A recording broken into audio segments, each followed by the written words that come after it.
नमस्कार प्रिय साथियों। एसआर ग्रुप पैशन एजुकेशन में आप सभी का स्वागत है। तो मित्रों, रीट मेन एग्ज़ाम 2023 राजस्थान सामान्य ज्ञान के सिलेबस आधारित टॉपिक जारी हैं। और लास्ट टाइम में आपने देखा था 1857 की क्रांति है, उसमें राजस्थान का किस प्रकार से योगदान रहा, उससे संबंधित महत्वपूर्ण प्रश्नोत्तर को आपने देखा होगा। आज देखते हैं मित्रों, राजस्थान में जनजातीय आंदोलन। देखिए क्या दिया हुआ है इसमें। राजस्थान में जनजातीय आंदोलन, इसके बारे में अच्छे से जानते हैं।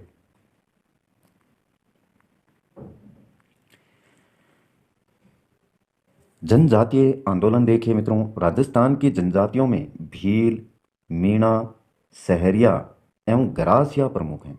राजस्थान की जो जनजातियां हैं उनमें ये प्रमुख हैं मित्रों। ब्रिटिश काल में यानी अंग्रेजों के समय में देश के अन्य हिस्सों की तरह राजस्थान में भी जागीरदारों और साहूकारों ने शोषण शुरू कर दिया था।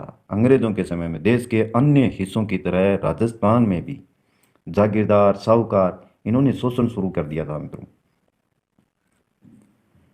19वीं सदी के अंत में इन जातियों की स्थिति में सुधार के लिए कई महापुरुष आगे आए तथा जन जागृति का कार्य किया। 19वीं सदी के अंत में जो भी ये जातियां हैं, जनजातियां हैं, इनकी स्थिति में सुधार के लिए कई महापुरुष आगे आए और जन जागृति का कार्य इन्होंने किया। सबसे पहले जनजातीय आंदोलन में आपका दे रखा है मेर विद्रोह। मेर विद्रोह ये हुआ मित्रों 1818 से लेकर 1824 ईस्वी के बीच में। 1818 में अजमेर के अंग्रेज सुप्रिंटेंडेंट एफ वेल्डर के साथ मेरों ने लूटपाट नहीं करने का समझौता किया। 1818 में अजमेर के अंग्रेज थे एफ वेल्डर, और इनके साथ में मेरों ने लूटपाट नहीं करने का समझौता किया था।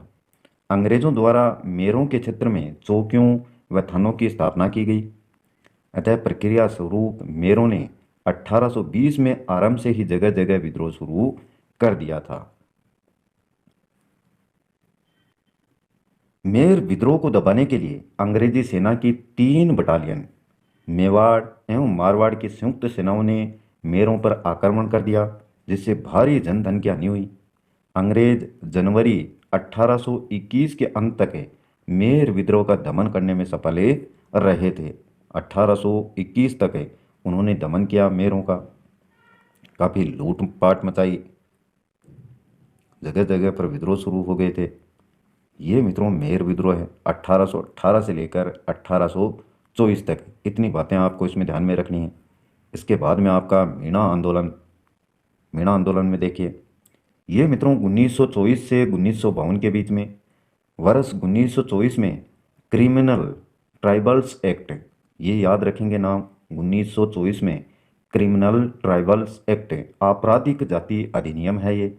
वह जरायम पेशा कानून 1930 कानून के विरोध में आंदोलन हुआ था। सन 1930 कानून के विरोध में आंदोलन किया गया। जरायम पेशा कानून के तहत 12 वर्ष से ऊपर के सभी मीणा स्त्री पुरुषों को रोजाना थाने पर उपस्थिति देने के लिए पाबंद किया गया था। ये कानून था जरायम पेशा कानून। 12 वर्ष से जो ऊपर के सभी मीणा और स्त्री पुरुष हैं उनको रोजाना थाने जाने पर उपस्थिति देने के लिए पाबंद किया गया था।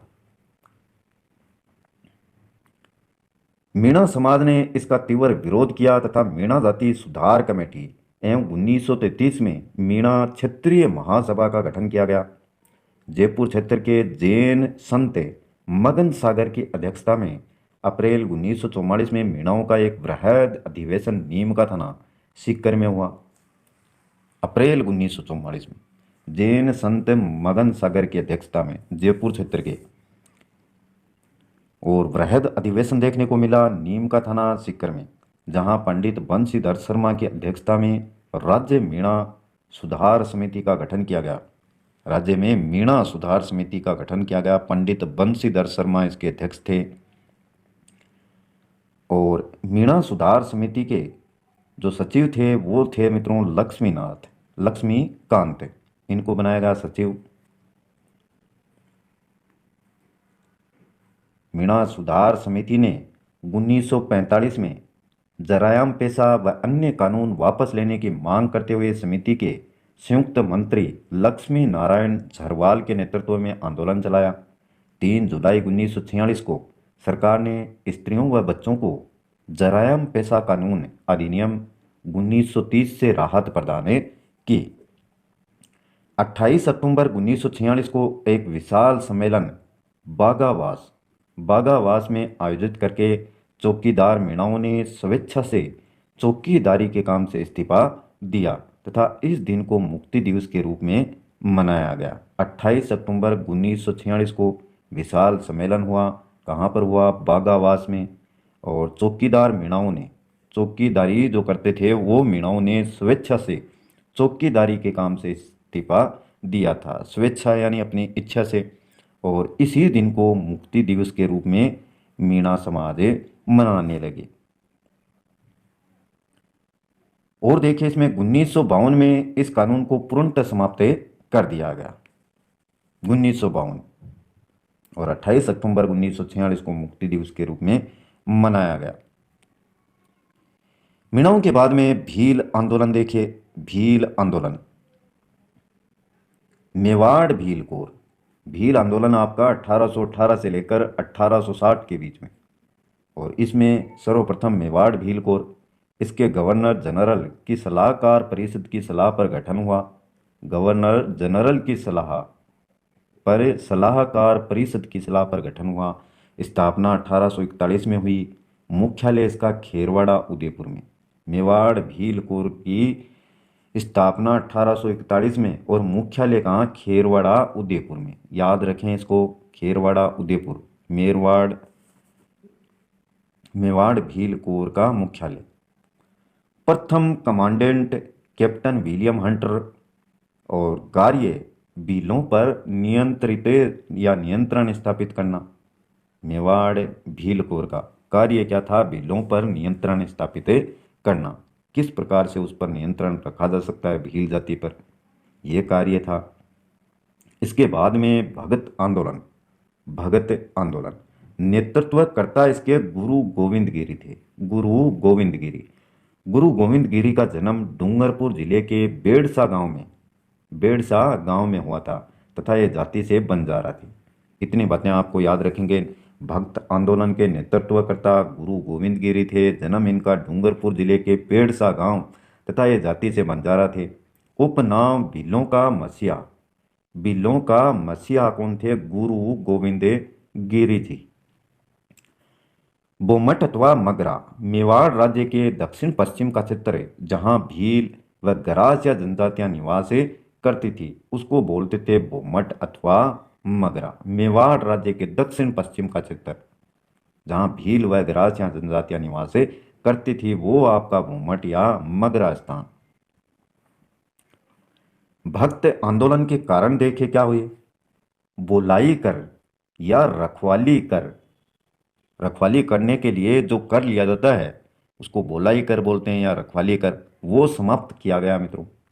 महुआ से बनी शराब प्रतिबंधित की गई। रियासती सेनाओं का भंग होना, वन संपदा के अधिकार समाप्त करना, ये मुख्य कारण थे भक्त आंदोलन के। रखवाली कर या बोलाई कर समाप्त करना, महुआ से बनी शराब प्रतिबंधित, रियासती सेनाओं का भंग होना और वन संपदा के अधिकार जो भी प्राप्त थे उनको समाप्त किया गया, ये मुख्य कारण थे। इसके बाद में संप सभा, ये इंपॉर्टेंट है। संप सभा स्थापना कब हुई? संप सभा की 1883 ईस्वी में। कहाँ पर? सिरोही में। सिरोही में स्थापना की गई थी संप सभा की 1883 ईस्वी में। प्रथम वार्षिक अधिवेशन वर्ष 1903 में। वार्षिक अधिवेशन, जिस प्रकार से आप जन्मदिन मनाते हैं उसी प्रकार से। संप का शाब्दिक अर्थ, संप का शाब्दिक अर्थ है मित्रों भाईचारा या बंधुता। भाईचारा या बंधुता को क्या कहते हैं? संप कहते हैं। उद्देश्य देखिए, संप सभा का क्या उद्देश्य था? भीलों व गरासियों में एकता स्थापित करना था। भील और गरासिया जनजाति में एकता स्थापित करना संप सभा का उद्देश्य था। संप सभा के 10 नियम भी थे। और देखिए इससे जुड़ी हुई बात, 1910 में संप सभा के माध्यम से गोविंद गिरी जी ने 33 सूत्री मांग पत्र सरकार के सामने रखा, जिसे गुरु जी का पत्र कहते हैं। गुरु जी का पत्र किसे कहते हैं? संप सभा के माध्यम से 1910 ईस्वी में गोविंद गिरी जी ने 33 सूत्री मांग पत्र, 33 सूत्र मांग की थी, सरकार के सामने उसको रखा, जिसे गुरु जी का पत्र कहा गया। संप सभा के 10 नियम थे मित्रों। कितने नियम थे? 10 नियम। भीलों व ग्रासियों में एकता स्थापित करना इसका उद्देश्य था। संप का अर्थ है भाईचारा या बंधुता। नेक्स्ट है आपका भगत पंथ। भगत पंथ देखिए, इसकी स्थापना हुई थी वर्ष 1911 में। कहाँ पर? बेड़सा में। बेड़सा में गोविंद गिरी ने भील बाहुल्य गांवों में दूनियां स्थापित की। दूनियों की सुरक्षा हेतु कोतवालों की नियुक्ति की। गोविंद गिरी ने जो भी भील बाहुल्य गांव हैं वहां पर दूनियां स्थापित की। इसके बाद में मित्रों आपका मानगढ़ हत्याकांड 17 नवंबर 1913 को। स्थान देखिए, मानगढ़ हत्याकांड है अम्बाद्रा गांव, मानगढ़ पहाड़ी जो पड़ती है आपकी बांसवाड़ा में, वहां पर ये मानगढ़ हत्याकांड हुआ था 17 नवंबर 1913 को। ब्रिटिश सेना ने भीलों को घेर कर गोलियां चलाई, जिसमें 1500 भील मारे गए। ब्रिटिश सेना ने, अंग्रेजों ने भीलों को घेर लिया और फिर गोलियां चलाई, और इसमें मित्रों 1500 भील मारे गए। गोविंद गिरी व पूंजा धीरजी को इसमें गिरफ्तार कर लिया गया। गोविंद गिरी व पूंजा धीरजी को। गोविंद गिरी ने अपना शेष जीवन गुजरात के कंबोई नामक स्थान पर व्यतीत किया था। गुजरात में पड़ता है आपका कंबोई नामक स्थान। यहाँ पर जो भी जीवन बचा था गोविंद गिरी जी का, वो वहाँ पर व्यतीत किया। उपनाम देखिए मित्रों, उपनाम भारत का दूसरा जलियांवाला बाग हत्याकांड इसको बोला गया। भारत का दूसरा जलियांवाला बाग हत्याकांड मानगढ़ हत्याकांड। मानगढ़ पहाड़ी पर हर वर्ष आश्विन शुक्ल पूर्णिमा को, आश्विन शुक्ल पूर्णिमा को मेला बढ़ता है। मानगढ़ पहाड़ी पर प्रत्येक वर्ष बढ़ता है मित्रों। और ये दोनों चीज़ें याद रखेंगे आप। भारत का दूसरा जलियांवाला बाग हत्याकांड, मानगढ़ हत्याकांड, मेला बढ़ता है आश्विन शुक्ल पूर्णिमा को। अब देखिए नेक्स्ट है आपका जनजातीय आंदोलन में एक ही बहुमत, या जिसको मात्र कुंडिया आंदोलन कहते हैं। एक ही बहुमत मात्र कुंडिया आंदोलन, नेतृत्व करता इसके मोतीलाल तेजावत थे। मोतीलाल तेजावत के उपनाम की बात करें तो मित्रों इसको आदिवासियों के मसीहा कहा जाता है। आदिवासियों के मसीहा कौन थे? मोतीलाल जी तेजावत। आंदोलन का प्रारंभ किया गया वर्ष 1921 में वैशाख पूर्णिमा के दिन। स्थान था मात्रकुंडिया, रासमी तहसील चित्तौड़गढ़। कारण क्या था?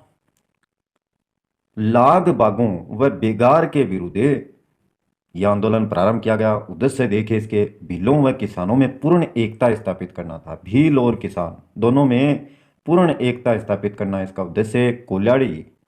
कोल्यारी, झाड़ोल व मादड़ी जैसे आदिवासी क्षेत्रों में भीलों को संगठित करके अवैध लाग बाग व बेगार न देने हेतु प्रोत्साहित किया गया। जो भी अवैध कर लगाए गए थे और जो बेगारी थी वो न देने हेतु प्रोत्साहित इसमें किया गया। मेवाड़ की पुकार 21 सूत्री मांग पत्र के माध्यम से भीलों पर होने वाले अत्याचारों का वर्णन है इसमें। 21 सूत्री मांग पत्र के माध्यम से 21 में से 18 मांगे मानी गई, शेष 3 मांगे बेगार, वन संपदा पर अधिकार व सुअर नहीं मानी गई थी। ये 3 मांगे नहीं मानी गई 21 में से। तो ये मेवाड़ की पुकार। नेक्स्ट आपका नीमड़ा कांड। नीमड़ा कांड हुआ था मित्रों 1921 में। सम्मेलन कर रहे भीलों पर मेजर सुटन के नेतृत्व में मेवाड़ भील कोर के सैनिकों ने अंधाधुंध फायरिंग की। सम्मेलन कर रहे थे भील और मेजर सुटन ने के नेतृत्व में मेवाड़ भील कोर के सैनिकों ने अंधाधुंध फायरिंग की। नीमड़ा कांड में 1200 भील मारे गए, वह हजारों घायल हुए तथा तेजावत फरार हो गए। तेजावत मोतीलाल तेजावत। ये नीमड़ा कांड है आपका। ये भी जनजातीय आंदोलनों में शामिल है। इसके बाद में सिरोही राज्य में एक की आंदोलन सिरोही राज्य में नेतृत्व किया मोतीलाल तेजावत ने। 1922 तेजावत का सिरोही राज्य में प्रवेश। तेजावत ने सिरोही राज्य में प्रवेश कब किया? 1922 ईस्वी में। पोल नामक स्थान जो इडर में पड़ता है। 1922 से 2000 अनुयायियों के साथ मौजूद तेजावत को घेर कर मेवाड़ भील कोपर्स ने गोलियां चलाई, जिससे 22 लोगों की घटनास्थल पर ही मृत्यु हो गई थी। तो 2000 अनुयायियों के साथ में मौजूद थे तेजावत और उनको घेर लिया। घेर करके मेवाड़ भील कोपर्स ने गोलियां चलाई, जिससे 22 लोगों की घटनास्थल पर क्या हो गई? मृत्यु हो गई थी। 1922 की घटना है ये। पोल इटर में तेजावत ने अपने आप को गांधी जी का शिष्य घोषित किया। तेजावत ने गांधी जी का शिष्य अपने आप को घोषित किया। गांधी जी की ओर से मणिलाल कोठारी सिरोही पहुंचा। मणिलाल कोठारी गांधी जी की ओर से। इसके बाद में नेक्स्ट है रोहिड़ा कांड। सिरोही के भीलों की दूसरी दुखद घटना, रोहिड़ा कांड। 5-6 मई 1922 मेवाड़ भीलकोर व राजकीय सेना ने बालोलिया व बुला गांव को घेर कर गोलीबारी की व दोनों गांवों में आग लगा दी, जिसमें 150 किसान घायल हुए और 50 किसान शहीद हो गए थे। 5-6 मई 1922 को मेवाड़ भीलकोर और राजकीय सेना ने बालोलिया व बुला गांवों को घेरा और घेर करके गोलीबारी की। दोनों ही गांवों में आग लगा दी। इसमें 150 किसान घायल हुए, 50 शहीद हो गए। रोहिड़ा कांड के पश्चात भीलों ने हाकिम और हुक्म नहीं का नारा दिया था। हाकिम और हुक्म नहीं का नारा किस कांड के पश्चात भीलों ने दिया? तो रोहिड़ा कांड के पश्चात। जून 1929 में गांधी जी के कहने पर तेजावत ने खेड़ ब्रह्मा गुजरात में पुलिस के सामने समर्पण किया।